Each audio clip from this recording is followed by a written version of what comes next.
नमस्कार दोस्तों, पीके 2.0 पर आप लोग का पुनः दोस्त स्वागत है। जैसा कि आप लोग जानते हैं, हमने टॉपिक शुरू किया था भाषा, उपभाषा, बोलियों से संबंधित महत्वपूर्ण बिंदु। हमने आपको इसका पार्ट 1 करा चुका है। जो दोस्त अभी नए हैं, जुड़ रहे हैं, उनको सबसे पहले हमारा जो पार्ट 1 है उसको देखना चाहिए दोस्त। उसके बाद आप इस पार्ट को देखेंगे तो आपको बेहतर समझ में आएगा। हम आपको बता चुके हैं कि हम यूपीटीजीटी, एलटी ग्रेड और ईपीटेट के लिए और ईपीएसआई के लिए पढ़ा रहे हैं हिंदी से संबंधित टॉपिक। हम महत्वपूर्ण टॉपिक को कवर करेंगे और इन चीज़ों को एक ट्रिक और कनेक्ट करके चीज़ों को जोड़ करके याद करने की हमारी मुहिम है, जो गारंटी है याद कराने की दोस्त, वो उसी तरह से हम करा रहे हैं। इस वीडियो में आप सीख पाएँगे कि कैसे किसी भी चीज़ को याद किया जाता है और UP, LT grade, UPTGT Hindi से इस टॉपिक से बनने वाले जितने भी प्रश्न हैं, हम उनको कवर किए हैं और उनको कनेक्ट करके, जोड़ करके ट्रिक के माध्यम से याद कराते चलेंगे। तो आप सबसे पहले हमारे इस पार्ट 1 को पहले जो हमने अपलोड कर चुके हैं, हालाँकि हम डिस्क्रिप्शन में उसका लिंक दे देंगे, आप वहाँ से पार्ट 1 को देख पाएँगे और इसके बाद अगर इस पार्ट 2 को देखेंगे, आपको बेहतर समझ में आएगा। तो चलिए, हमने आपको वहाँ तक अपभ्रंश के पहले तक आपको जहाँ पे छोड़े थे, आज वहीं से शुरू करते हैं दोस्त। तो हम देखते हैं कि अपभ्रंश को 6 भागों में बाँटा गया है, ठीक है? सौर श्रेणी अपभ्रंश में 1 मिनट दोस्त, हम आपको थोड़ा-सा मार करके पढ़ाएँगे तो ज़्यादा आपको बेहतर समझ में आएगा। तो हम आपको अपभ्रंश के पहले पढ़ा चुके थे, तो आज हम देखेंगे अपभ्रंश के कितने भाग होते हैं, ठीक है? कितने पार्ट में बाँटा गया है। एक सौरश्रेणी अपभ्रंश होता है, जैसा कि 6 भागों में दोस्त बाँटा गया है अपभ्रंश को, और दूसरा अर्ध-मागधी अपभ्रंश में, और मागधी अपभ्रंश, पैशाची अपभ्रंश, ब्राह्मण अपभ्रंश, महाराष्ट्रीय अपभ्रंश में बाँटा गया है। तो पूछा जाता है दोस्त प्रश्न, यहाँ से किस तरह के प्रश्न बनेंगे, ये भी आपको बताते चलेंगे, और जहाँ पर हम दोस्त बता रहे हैं आपको यहाँ से प्रश्न बनेगा, वहाँ पर आपको ज़रूर गौर करके, माइंड को एकाग्र करके समझना अति आवश्यक बन जाता है। देखिए, सौर सैनी अपभ्रंश, यहाँ पर पूछ लेगा कि पश्चिमी हिंदी या फिर राजस्थानी, पहाड़ी या गुजराती, ये किस अपभ्रंश से विकसित माने जाते हैं? तो ये सौर सैनी अपभ्रंश होगा। अर्धमागधी अपभ्रंश से कौन-सी जो है बोली विकसित है? पूर्वी हिंदी, अवधी, बघेली, ठीक है? आगे हम आपको बताएँगे दोस्त, ये सरसेनी अपभ्रंश, अर्धमागधी अपभ्रंश और मागधी अपभ्रंश, पैशाची अपभ्रंश, ब्राह्मण अपभ्रंश और महाराष्ट्रीय अपभ्रंश, ये क्या हैं? दोस्त, ये आपकी अपभ्रंश के भाग हैं, और पश्चिमी हिंदी, राजस्थानी, पहाड़ी गुजराती, ये सब क्या हैं? पूर्वी हिंदी और बिहारी और पंजाबी, सिंधी, ये सब क्या हैं? हम इसका जो है आगे डिटेल में चर्चा करेंगे। तो आपको याद कैसे करना है ये 6 अपभ्रंश को? सौरसेनी अपभ्रंश, अर्धमागधी कैसे याद करेंगे? हम एक आपको याद करने के लिए दोस्त, आप चीज़ों को कनेक्ट करने के लिए ट्रिक थोड़ा-सा अपना सकते हैं। इससे होता क्या है, आप हर एक चीज़ को ट्रिक से नहीं कनेक्ट करेंगे। आपको याद करना ज़रूरी है दोस्त, चाहे आप कनेक्ट करके याद करें, चाहे ट्रिक, लेकिन आपको जानकारी के लिए बता दें कि आप ट्रिक के ऊपर ज़्यादा निर्भर नहीं रहेंगे। आप अपने जो है स्मृतियों के द्वारा याद करने का प्रयास कीजिए। बहुत चीज़ों को आसानी सिर्फ़ ट्रिक ची चीज़ों को कनेक्ट करने के काम आता है। हमारा काम है आपको कनेक्ट करके चीज़ों को याद करवाना। तो ट्रिक क्या है? जैसे हम यहाँ पे लिख देते हैं, शाम शाम को पबजी, ठीक है? देख लेते हैं पबजी। अब ये ट्रिक है, हम इसमें मेंशन नहीं किए हैं, आपको इससे बता दे रहे हैं दोस्त, आप समझ जाएँगे। अगर जो पेन डाउन करना चाहते हैं, वो कर सकते हैं। स से क्या हो जाएगा? देखिए ट्रिक हमारा क्या है, शाम को पबजी, अर्थात स से बन जाएगा सौरसेनी अपभ्रंश, ए फॉर बन जाएगा अर्धमागधी अपभ्रंश, एम फॉर बन जाएगा मागधी अपभ्रंश, और पी फॉर पैशाची अपभ्रंश, और बी फॉर ब्राह्मण अपभ्रंश। जी से दोस्त आप जोड़ करके ग्रेट राष्ट्र समझ लीजिए। देखिए, आपको फिर से बता दे रहे हैं, ट्रिक हमारा कोई किसी स्टेट या फिर किसी भी शब्द को लेकर ये नहीं, सिर्फ़ हमारा मकसद यहाँ पर यही है कि चीज़ों को कैसे कनेक्ट करके याद कर पाएँ। तो ग्रेट का मतलब जो महान राष्ट्र, यानी कि महाराष्ट्र, इस तरह से आप इसको कनेक्ट करके दोस्त याद कर सकते हैं। तो शाम को पबजी, ये तो आसान सी बात है, आप याद कर सकते हैं। तो इससे स से सौरसेनी अपभ्रंश हो जाएगा। तो अपभ्रंश को 6 अपभ्रंश आप आसानी से दोस्त याद कर सकते हैं। अब ये पूछा जाता है किस अपभ्रंश से कौन-सी जो है उपभाषाएँ या बोली विकसित हैं, उसको जानना ज़रूरी है। तो सरसेनी अपभ्रंश से पश्चिमी हिंदी, राजस्थानी, पहाड़ी और गुजराती, इसको आपको याद करना है, ठीक है? प्रश्न बन जाएगा कि पहाड़ी हिंदी किस अपभ्रंश से विकसित है? तो आपको याद रहना चाहिए कि सरसेनी अपभ्रंश से। इसी तरह से अर्धमागधी अपभ्रंश से विकसित पूर्वी हिंदी है। अब पूर्वी हिंदी में कितनी बोलियाँ आती हैं? अवधी है, बघेली है, छत्तीसगढ़ी, इसको हम आगे चर्चा करेंगे। और मागधी अपभ्रंश बिहारी और भोजपुरी ये सब भाषाएँ आती हैं। पैसाची अभ्रंश से और पी से पैसाची और प से पंजाबी हो जाएगा, ठीक है? और ब्राह्मण अभ्रंश से सिंधी और महाराष्ट्री अभ्रंश से मराठी। तो यहाँ तक आपको याद हो गया होगा दोस्त, अब हम आगे चलते हैं। अब उपभाषा किसे कहते हैं? अब इसको थोड़ा समझ लीजिए। उपभाषा जिनके अंतर्गत बोलियाँ आती हैं, उन्हें उपभाषा कहते हैं। इनकी संख्या 5 है। तो अभी जो हम ऊपर चर्चा किए हैं, पश्चिमी हिंदी, पूर्वी हिंदी, पहाड़ी हिंदी और राजस्थानी बिहारी, ये सब आपकी उपभाषाएँ हैं। यहाँ पर प्रश्न इस तरह से बनते हैं दोस्त कि दे दिया रहेगा आपको वहाँ पर बोली और उपभाषाएँ, तो पूछेगा इनमें से कौन उपभाषा है, कौन-सी बोली है? तो आपको ये याद करना होगा, समझना होगा। तो 5 उपभाषाएँ हैं। आगे हम चर्चा करेंगे कि 18 उपबोलियाँ हैं। ठीक है? 18 सॉरी मित्र 18 बोलियाँ हैं और 5 उपभाषाएँ हैं। तो यहाँ से प्रश्न कैसे बनेगा? पश्चिमी हिंदी से कौन-कौन सी बोली विकसित है दोस्त? उसको यहाँ से प्रश्न बन जाएगा कि कन्नौजी किस उपभाषा से विकसित है और पश्चिमी हिंदी किस अपभ्रंश से विकसित है, जो ऊपर अभी आपको हम बता कर के आ रहे हैं। तो पश्चिमी हिंदी से विकसित बोलियाँ खड़ी बोली है, ब्रजभाषा है, बांगरू है और ये कन्नौजी है। इसको आप कैसे याद करेंगे? देखिए पहले 3 तो आप ऐसे याद कर लीजिए दोस्त कि ब से बांगरू हो जाएगा और बुंदेली ब से और ब्रजभाषा। 3 ब से हो जाएँगे और बचेगी ये खड़ी बोली और कन्नौजी, इसको आप याद कर लेंगे। तो पश्चिमी हिंदी के अंतर्गत आने वाली बोलियाँ खड़ी बोली, ब्रजभाषा, बांगरू, बुंदेली और कन्नौजी हैं। तो आप बहुत दोस्त आसानी से बड़ी आसानी से याद कर सकते हैं, अगर आप ध्यान से सुन पा रहे होंगे तब। अब देखिए, ये भी प्रश्न बनता है, आप लोग अगर अभ्यास किए होंगे इसके पहले, तो आपको समझ में आ रहा होगा कि हम वही चीज़ पढ़ा रहे हैं, जहाँ से प्रश्न बनते हैं। पूर्वी हिंदी से विकसित जो बोलियाँ हैं, देखिए अवधी है, बघेली है, छत्तीसगढ़ी है। अब ये मत कहिए कि इसको भी आप ट्रिक से याद कराइए, ट्रिक हर चीज़ के लिए नहीं हो सकती है दोस्त। इसलिए आप निर्भर रहिए कि हम अपनी स्मृतियों के द्वारा, समझ के द्वारा हम याद करेंगे। जहाँ पर चीज़ें दोस्त कनेक्ट करने लायक रहेंगी, हम अवश्य वहाँ पर कनेक्ट करेंगे। तो इसको याद कर लेंगे और पहाड़ी हिंदी के अंतर्गत गढ़वाली है, कुमाऊनी है और पश्चिमी पहाड़ी है। यहाँ से प्रश्न बनता है कि गढ़वाली कहाँ पर बोली जाती है? तो टिहरी में और कुमाऊनी अल्मोड़ा में। इसको हम कनेक्ट करवा सकते हैं, कैसे जोड़कर पढ़ेंगे? देखिए गढ़वाली, गढ़वाली गढ़वाली का मतलब कि आप अगर अपने लुगाई के लिए कुछ चीज़ गढ़वाते हैं, सोना-वोना मान लीजिए गढ़वाते हैं, तब भी टेढ़ी से वो अपना मुँह टेढ़ा बनाए रहती है। इसलिए गढ़वाली से टिहरी मतलब टेढ़ा, इस तरह से आप कनेक्ट करके दोस्त याद कर सकते हैं। अब कुमाऊनी को देख लेते हैं कि कहाँ पर ये बोली जाती है, अल्मोड़ा में। कुमाऊनी आप अगर धैर्य से थोड़ा पढ़ेंगे दोस्त, तो आप कुमाऊनी को घुमाऊनी से जोड़ सकते हैं और घुमाऊनी में क्या होता है? मोड़ आता है ये, क्या आता है? मोड़।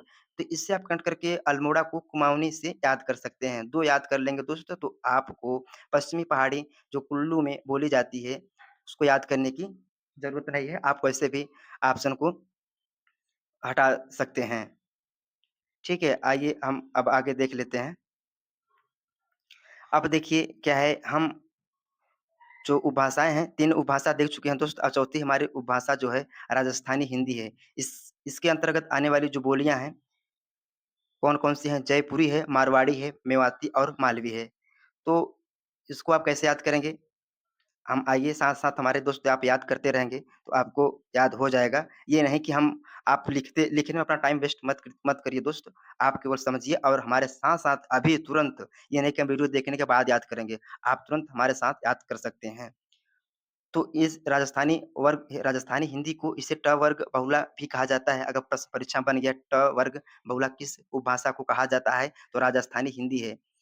दोस्त आपको हम बता दें पुनः अवगत करना चाहते हैं कि ये जो नोट्स हमारा है, जो पीडीएफ कंटेंट हम बना रहे हैं अपने हाथों से दोस्त, ये कई बुकों का निचोड़ है। आप बिलीव करके, भरोसा करके आप पढ़िए। अगर आपको भरोसा नहीं हो रहा है तो आप ये काम करिए, भाषा विज्ञान अर्थात उपभाषाएँ, बोलियों से संबंधित टॉपिक आदित्य पब्लिकेशन या फिर किसी भी प्रैक्टिस बुक को अभ्यास किताब ले लीजिए और उससे प्रश्न बनाइए। अगर आप बना पा रहे हैं तो हमारा पढ़ाना दोस्त सार्थक होगा। अगर नहीं बना पा रहे हैं इसका मतलब हम अच्छा कहीं न कहीं हमारे अंदर कमी है जो हम उसको उसकी पूर्ति नहीं कर पा रहे हैं। आप तभी हमारे वीडियो को लाइक एंड सब्सक्राइब कीजिए, शेयर कीजिए जब आपको हमारा कंटेंट अच्छा लगे, आपके लिए काम आए, आप उससे प्रश्न बना पा रहे हैं, ठीक है? तभी आप कीजिए। तो आइए बिना बात किए फिर देख लेते हैं कि जयपुरी, मारवाड़ी और मेवाती ये जो है 4 बोलियाँ राजस्थानी हिंदी के अंतर्गत आती हैं। और जयपुरी राजस्थान के पूरब भाग में बोला जाता है, ये पूछा जाता है दोस्त कि जयपुरी राजस्थान की किस भाग में बोला जाता है, तो आपको याद रहना चाहिए, एक ही नहीं उत्तरी भाग मार देंगे दक्षिणी, तो किस भाग में? जयपुर पूर्वी भाग में बोला जाता है। इसका एक दोस्त नाम दूसरा नाम ढूंढाड़ी भी है, ठीक है? आप कैसे याद करेंगे कि यहाँ पूर्वी बोली में बोला जाता है जयपुरी को? तो आप इसको देखिए जयपुरी, पुरी जो लिखा है इसको आप पूर्वी से कनेक्ट कर सकते हैं दोस्त यहाँ पर, ठीक है? तो आपको तुरंत याद हो जाएगा। यहाँ पे आप मारवाड़ी देखिए, अब मारवाड़ी राजस्थान के पश्चिम में बोला जाता है। जब जयपुरी आपको याद हो गया, तो मारवाड़ी में आप इसी दोनों में कन्फ्यूजन होता है, ठीक है?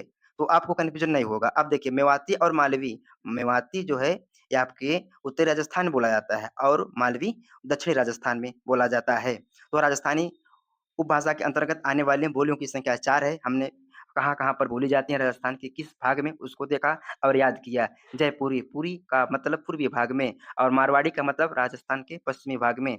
मेवाती उत्तरी राजस्थान में और दक्षिणी में मालवी मालवी बोली जाती है। आइए अब बिहारी उपभाषा के अंतर्गत देखते हैं कि कौन-सी बोलियाँ इसके अंतर्गत आती हैं। आपको पुनः बता दें कि हमने ऊपर चर्चा हमने कर चुका है कि बिहारी अपभ्रंश किस अपभ्रंश से विकसित है और बिहारी उपभाषा बिहारी उपभाषा से संबंधित कितनी बोलियाँ हैं, यह भी चर्चा कर रहे हैं। मगही है, भोजपुरी है और मैथिली है। ये मगही, भोजपुरी और नीचे मैथिली स्क्रॉल करके आपको दिखाते हैं। देखिए, अब बिहारी जो है उपभाषा के अंतर्गत दोस्त आइए हम जो बोली जाने वाली बोलियाँ हैं उनको देख लेते हैं। मगही है, भोजपुरी है और मैथिली है। देखिए इनका क्षेत्र से संबंधित प्रश्न बनते हैं कि मगही किस क्षेत्र में बिहार की बोला जाता है? भोजपुरी किस क्षेत्र में बोला जाता है? गोरखपुर, जौनपुर, मिर्ज़ापुर, बलिया, सोनभद्र में और मैथिली दरभंगा और मुंगेर में बोली जाती है। इसी तरह 5 उपभाषाएँ और 18 हिंदी भाषा में कुल बोलियाँ 18 होती हैं। तो अगर पूछा जाएगा उपभाषा कितनी है? 5 हैं। अब उप और बोलियाँ कितनी हैं? 18 हैं। अब आपको ये समझना होगा दोस्त कि उपभाषा हम किसे कहते हैं, अपभ्रंश किसे कहते हैं और बोलियाँ क्या होती हैं? हमने बताया सर्वश्रेणी अपभ्रंश, अर्धमागधी, मागधी अपभ्रंश, प्राचर अपभ्रंश, ठीक है? इस तरह से हमने आपको ट्रिक से भी याद कराया और फिर उसके अंतर्गत आने वाली उपभाषाएँ पश्चिमी हिंदी, पूर्वी हिंदी, गुजराती हिंदी, राजस्थानी हिंदी, उसके बारे में बताया कौन-कौन सी बोलियाँ आती हैं। इसी तरह से आपको पढ़ना है, समझ के दोस्त और क्रमबद्ध तरीके से पढ़ेंगे तभी आपको समझ में आएगा। बहुत लोग पढ़ तो लेते हैं लेकिन अभी तक उनको ये नहीं समझ आया कि बोलियाँ क्या हैं, उपभाषाएँ क्या हैं और सौरसैनी अपभ्रंश क्या होती हैं, कितने भागों से या किसका हिस्सा है, ये मालूम नहीं चल पाता है। अगर आप क्रमबद्ध तरीके से पढ़ेंगे और चीज़ों को कनेक्ट करके पढ़ेंगे तो आपको अवश्य चीज़ें याद होंगी। अब देखिए इससे यहाँ पर बहुत लोग कन्फ्यूज़ होते हैं दोस्त कि 18 परीक्षा में प्रश्न पूछा जाता है, यहाँ पर दोस्त एग्ज़ामिनर फँसाने का प्रयास करता है स्टूडेंट को कि 18 हिंदी भाषा में तो बोलियाँ होती हैं। यहीं पर क्या है कि संविधान में 8वीं अनुसूची के अंतर्गत 22 भाषाओं को मान्यता प्रदान की गई है, जिसमें अंग्रेज़ी शामिल नहीं है। तो ये अलग चीज़ है दोस्त कि 22 भाषाओं को मान्यता प्रदान की गई है संविधान में 8वीं अनुसूची के अंतर्गत, वो अलग चीज़ें हैं। और 18 जो बोलियाँ होती हैं हिंदी भाषा में कुल बोलियाँ 18 होती हैं, ये अलग हैं। तो यहाँ पर कन्फ्यूज़न होता है, तो इसको आप याद रखेंगे, यहाँ पर से एग्ज़ाम प्रश्न बना सकता है।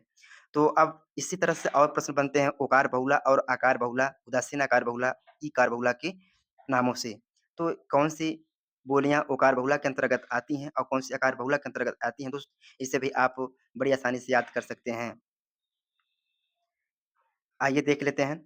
आकार बहुला के अंतर्गत आने वाली जो बोली है, ब्रज है, बुंदेली है, कन्नौजी है और कुमायूनी और मारवाड़ी, मालवी है। आकार बहुला के अंतर्गत दोस्त ये तो आप याद कर सकते हैं, जो पश्चिमी हिंदी में जितनी भी बोलियाँ थीं, वहीं ओकार बहुला में हैं और राजस्थानी की 2 हैं और पहाड़ी हिंदी की भी हैं दोस्त। तो आप थोड़ा-सा इसको याद करना ही पड़ेगा आपको और आकार बहुला में आने वाली जो बोलियाँ हैं, दक्षिणी है। यह बोली दक्षिणी क्या है? यह बोली सौरसेनी अपभ्रंश के अंतर्गत ये पूछा जाता है कि दक्षिणी जो बोली है, किस अपभ्रंश के अंतर्गत आती है? तो दक्षिणी जो बोली है, वह सरसैनी अपभ्रंश के अंतर्गत दोस्त आती है, ठीक है? या पश्चिमी हिंदी के अंतर्गत आती है।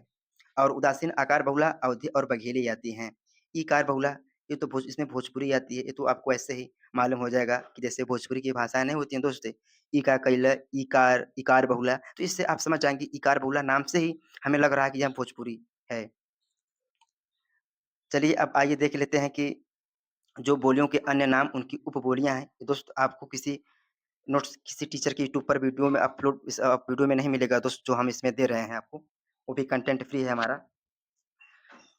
बोलियों के अन्य नाम उनका उपबोलियाँ हैं जैसे कि हरियाणवी में क्या है इसको बांगरू कहते हैं, देशवाली भी कहते हैं। इसके हरियाणवी के दोस्त या फिर हरियाणी कहें, बांगरू और देशवाली इसके 2 अन्य नाम हैं। और इसकी उपबोलियाँ हैं, इसको तो ज़रूर आप याद करिए। ऐसे आ जाएगा कि जाटू बोली के किस बोली की उपबोली है, ठीक है? ब्रज भाषा की अंतर्वेदी अंतर्वेदी है, इसे अंतर्वेदी भी इसका अन्य नाम है। ब्रज भाषा को आप कैसे याद करेंगे? जैसे कि ब्रज में जाते हैं तो हमारी अंतरात्मा, अंतर्वेदी ऐसे दोस्त आप कनेक्ट कर सकते हैं ब्रज को। अब इसकी जो उपबोली है दोस्त वो बुक्सा है और जादूवाडी है और डांगी है। पूछा जाता है कि डांगी जो है यह बोली किस यह जो उपबोली है किस बोली के अंतर्गत आती है, ठीक है? बुंदेली हो गया, यह दूसरा नाम इसका बुंदेलखंडी है और इससे बनाफरी, लोधांती और निभट्टा, ये बनाफरी दोस्त इम्पोर्टेंट है और निभट्टा, ठीक है? किसकी उपबोली है? तो बुंदेली की, यहाँ से प्रश्न ज़रूर बनते हैं दोस्त। अवधी को कोसली और बैसवाड़ी भी कहते हैं दोस्त और जुलाहा और गहोरा या फिर जुडर भी इसकी उपबोलियाँ हैं।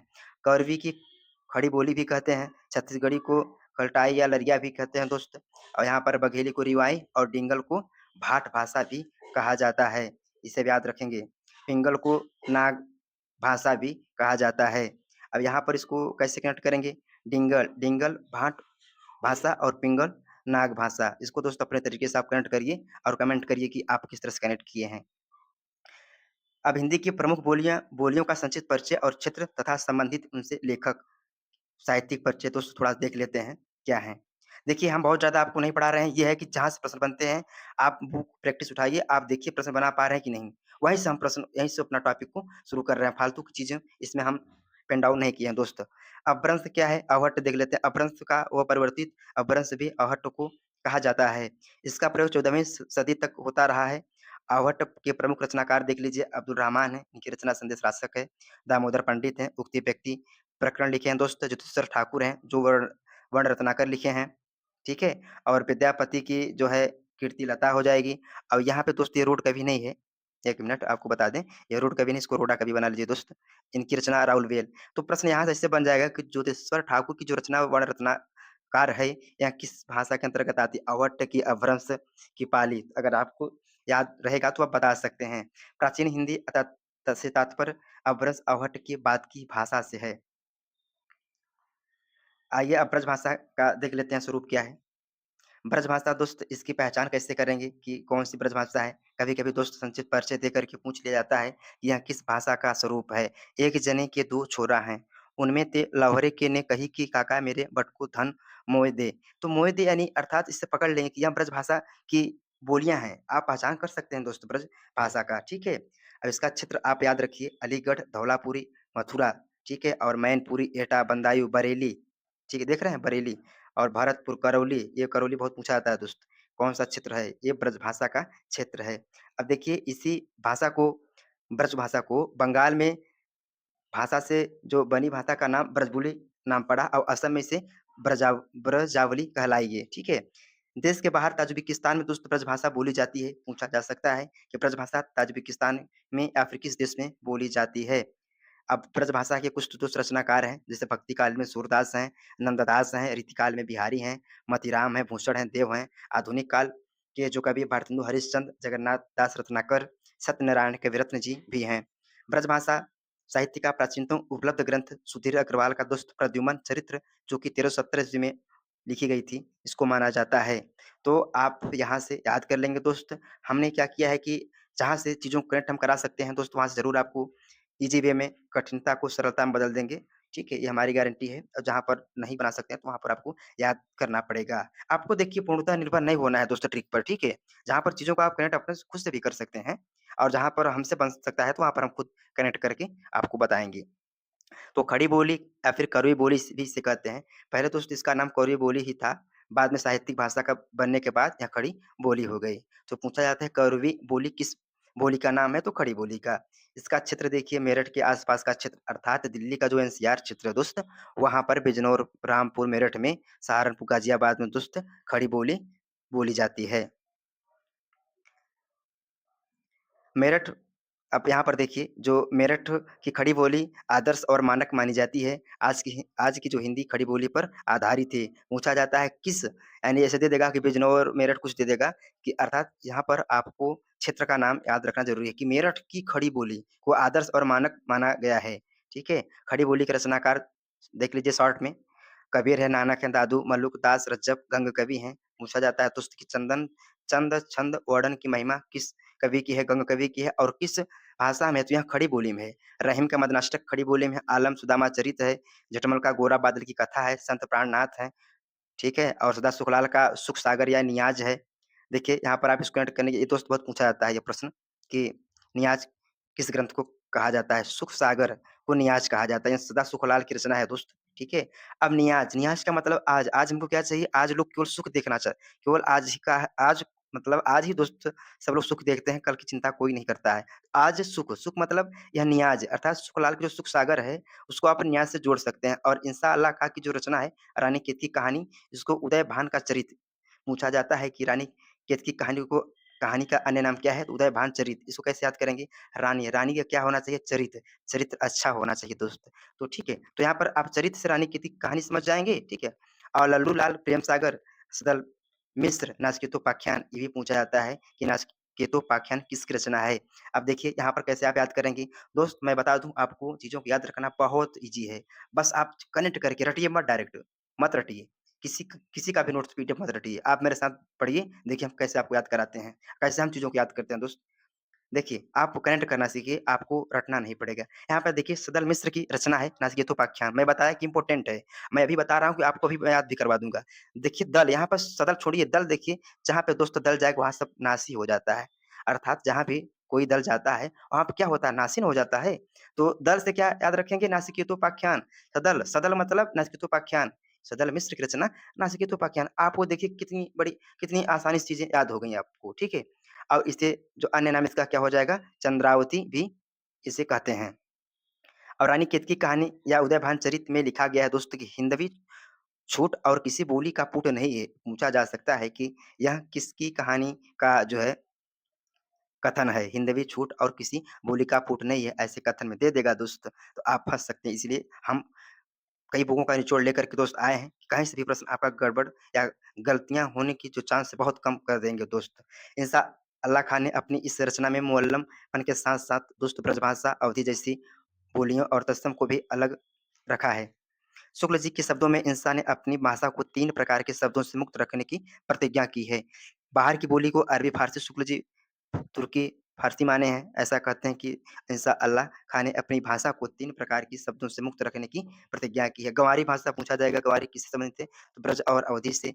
और भाखापन मतलब संस्कृत के शब्दों का मेल, ये भी दोस्त पूछा जा सकता है। आजकल दोस्त ट्रेंड में है कि जो एग्ज़ामिनर है प्रश्न वहीं से बनाता है, जो लोग कम पसंद करते हैं, कम पढ़ते हैं, उसको वहीं से। जहाँ से कोई ये नहीं कि सब रचना सूरदास की रचना सूरसागर पढ़ लिए तो वहीं से प्रश्न आएगा, नहीं दोस्त। आपको डीपली पढ़ना होगा। यूट्यूब पर आप जाएँगे तो बहुत लोग ये प्रैक्टिस करा रहे हैं सरल-सरल रचनाओं को, वहाँ से प्रश्न थोड़ी बनता है। आप पीएलटी ग्रेड तैयारी करें, टीजीटी की, यूपी एसआई देंगे, टेट देंगे, तो वहाँ से प्रश्न का जो लेवल है, कॉम्पिटिशन देख ही रहे हैं कितना बढ़ गया है, तो वहाँ आपको अपना स्तर बढ़ाना होगा दोस्तों, तभी सिलेक्शन होगा। यामिनी भाषा छोड़ दिल्ली आगरे की खड़ी बोली में कह नाम या प्रेम सागर की धरा है, अर्थात लल्लू लाल ने प्रेम सागर के विषय में ऐसा कहा है। ये कथन आपको दोस्त याद करना होगा। लल्लू लाल जी की भाषा के संबंध में शुक्ल जी ने कहा है, लल्लू जी का काव्य भाष्य गद्य भक्तों की कथा वार्ता के काम का ही अधिकतर है। ठीक? न नित्य व्यवहार के अनुकूल, न संबंध विचारधारा के अनुकूल। सदल मिश्र से ने में संस्कृत को देववाणी कहा है। अब पूछा जाएगा कि संस्कृत को देववाणी किसने कहा है? तो सदल मिश्र ने कहा है। इनको शुक्ल जी ने कहा है कि सदल ने व्यवहार उपयोगी भाषा लिखने का प्रयत्न किया। प्रश्न बनेगा कि व्यवहार उपयोगी भाषा लिखने का प्रयत्न किसने किया? ठीक, 2-4 ऑप्शन रहेगा, सदल मिश्र, सुखलाल ऐसे करके रहेगा, तो आपको याद रहेगा तो आप बता पाएँगे, नहीं याद रहेगा तो नहीं बता पाएँगे। आइए अवधि देख लेते हैं। पहचान, एक मनई को दुई बेटवे रहिन, ठीक है? ये अवधि की पहचान है। कभी-कभी प्रश्न दे देता है कि यह किस पंक्ति का संक्षिप्त रूप है? किस भाषा, किस बोली का? तो इसका क्षेत्र दोस्त अयोध्या और अवध है। फैज़ाबाद, गोंडा, बहराइच, लखनऊ, इलाहाबाद और मिर्ज़ापुर इसका जो है क्षेत्र है। अब देखिए वहाँ पर हमने बरेली बताया था कि ब्रज भाषा बोली जाती है। अब यहाँ प्रश्न दोस्त ऐसे ही प्रश्न बनते हैं। यहाँ पे रायबरेली दिया है। तो रायबरेली बरेली ब्रज भाषा से संबंधित है क्षेत्र से और रायबरेली ये अवधि से, ठीक है? तो यहाँ पर ऐसे ही प्रश्न बनेंगे दोस्तों, आपको ध्यान से पढ़ना होगा। अब यहाँ साहित्य अवधि समझ लेते हैं, राम भक्ति काव्य, सूफी काव्य अवधि में ही दोस्त रचे गए हैं। अब आइए भोजपुरी बोली के बारे में थोड़ा-सा देख लेते हैं, महत्वपूर्ण बिंदु क्या हैं? केंद्र दोस्त भोजपुर बिहार में बोली जाती है, बनारस, मिर्ज़ापुर, गाज़ीपुर दोस्त है, गाज़ियाबाद नहीं है, आप कन्फ्यूज़ नहीं होना है आपको। और बलिया है, गोरखपुर, देवरिया है, आजमगढ़ है, हिंदी प्रदेश की सबसे अधिक बोली जाने वाली बोली है, कौन-सी? भोजपुरी दोस्त। देश के बाहर फिजी, सूरीनाम, मॉरिशस और गयाना, त्रिनिदाद में बोली जाती है। ऐसे भी दोस्त प्रश्न बनते हैं कि कौन-सी बोली फिजी, सूरीनाम में बोली जाती है, मॉरिशस में? तो यहाँ भोजपुरी हो जाएगी। साहित्य भोजपुरी में साहित्य बहुत कम है दोस्त, ठीक? साहित्य को ऊँचाई देने का काम महेंद्र मिश्र व भिखारी ठाकुर का महत्वपूर्ण योगदान है। अब यहाँ से जो प्रश्न बनते हैं उनको आइए देखते हैं। अब महेंद्र मिश्र की रचना जो कजरी संग्रह है, अपूर्व रामायण है दोस्त, अपूर्व रामायण महत्वपूर्ण इसको याद रखेंगे। भोजपुरी का प्रथम महाकाव्य कहा जाता है। पूर्व गीत का जनक किसे कहा जाता है? महेंद्र मिश्र को। भोजपुरी का प्रथम महाकवि महेंद्र मिश्र को। भिखारी ठाकुर के गुरु हैं महेंद्र मिश्र। प्रसिद्ध क्षेत्र इनका गीतों में है दोस्त। भिखारी ठाकुर दास भोजपुरी का शेक्सपियर, इनको जगदीश चंद्र माथुर ने कहा है। हमने महेंद्र मिश्र के बारे में महत्वपूर्ण टॉपिक कवर किया। अब भिखारी ठाकुर के बारे में, भोजपुरी का शेक्सपियर इनको किसने कहा? जगदीश चंद्र माथुर ने। इन्हें अनगढ़ का हीरा, भोजपुरी का भारतेंदु राहुल सांकृत्यायन द्वारा कहा गया है। मैथिली देखिए पहचान क्या है? जैसे दूर देश चल गेल, तो इसमें कन्फ्यूजन होता है दोस्त, भोजपुरी और मैथिली में थोड़ा अंतर है देखिए। चल गेल ये थोड़ा मैच करते हैं, इसलिए आपको पूछा जा सकता है कि मैथिली की पहचान क्या है? जैसे अगर दे देगा पंक्ति कि दूर देश चल गेल, ये तो किसकी है? मैथिली की है, याद रखेंगे। केंद्र इसका मिथिला है, विदिशा, तिरहुत है, दरभंगा, मधुबनी, मुजफ्फर, मुंगेर और पूर्णिमा है दोस्त। साहित्य अवध से विकसित मैथिली भाषा मानी जाती है। मैथिली में मैथिली को विद्यापति ने ऊँचाइयों पर पहुँचाया, पूछा जाता है, मैथिली को ऊँचाइयों पर किसने पहुँचाया? तो विद्यापति ने। हरिमोहन ओझा का उपन्यास है कन्यादान और द्विरागमन है और कहानी उनकी एकादशी है, ठीक है? और जितने ग्रंथ लिखे गए हैं मैथिली में देख लीजिए।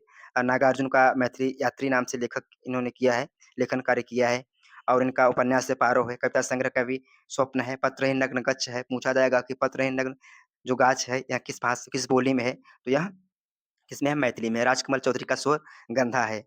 तो जो 92वां संविधान संशोधन हुआ था दोस्त, उसमें क्या था कि 2003 में जो हुआ था, उसमें 4 भाषाओं को स्थान 8वें सूची में दिया गया था, जिसमें मैथिली हिंदी क्षेत्र की एकमात्र बोली थी।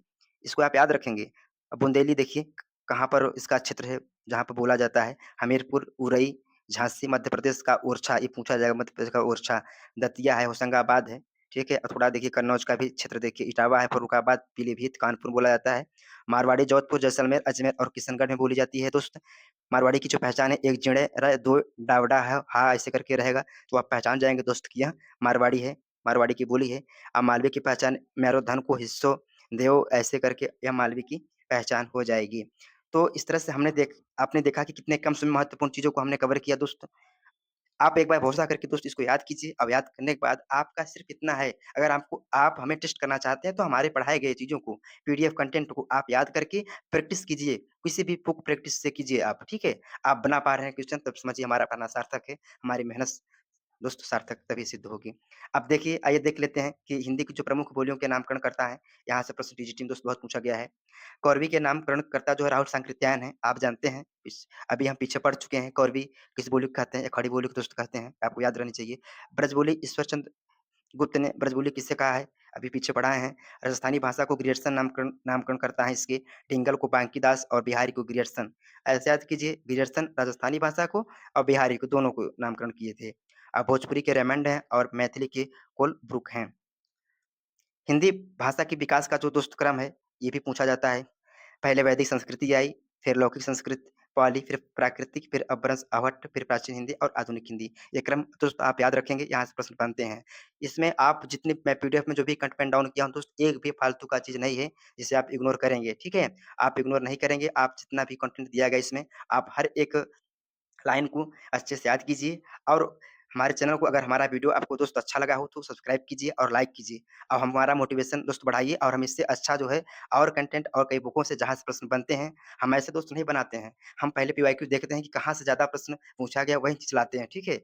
देखिए, हम पढ़ाने का जो तरीका हमारा ऐसे ही है, अगर आप ज़रूरी नहीं कि लाइक ही कीजिए हमारे हमारे वीडियो को, आप अगर अनलाइक करते हैं, तो कमेंट में ज़रूर दोस्त बताइए कहाँ पर हमारी कमी है, हम ज़रूर उसको इम्प्रूव इम्प्रूव करेंगे। तो हम आपको पार्ट 1 की जो पीडीएफ की लिंक है, प्रोवाइड करा दे रहे हैं दोस्त, आप जाके पहले वो वीडियो देखिए, तब फिर इसको समझ में आएगा। अब हमारा जो दोस्त नेक्स्ट टॉपिक होगा, वह यह होगा कि हम अब हिंदी भाषा का जो विशेष योगदान है स्वतंत्रता आंदोलन के समय जो संस्थापक और संस्थाएँ जितनी थी और जो भाषा का आयोग था, उससे संबंधित जो प्रश्न बनेंगे और लिपियाँ सारी इनको कवर करेंगे, तो ये टॉपिक हमारा खत्म समाप्त हो जाएगा दोस्त। चलिए ठीक है, हम नेक्स्ट वीडियो में मिलते हैं दोस्त। समय ज़रूर ज़्यादा लगता है वीडियो बनाने में दोस्त, क्योंकि हम कंटेंट को बहुत अच्छे से सुसंगत ढंग से बनाते हैं। चलिए ठीक दोस्त नेक्स्ट वीडियो में मिलते हैं, तब तक के लिए जय हिंद, जय भारत।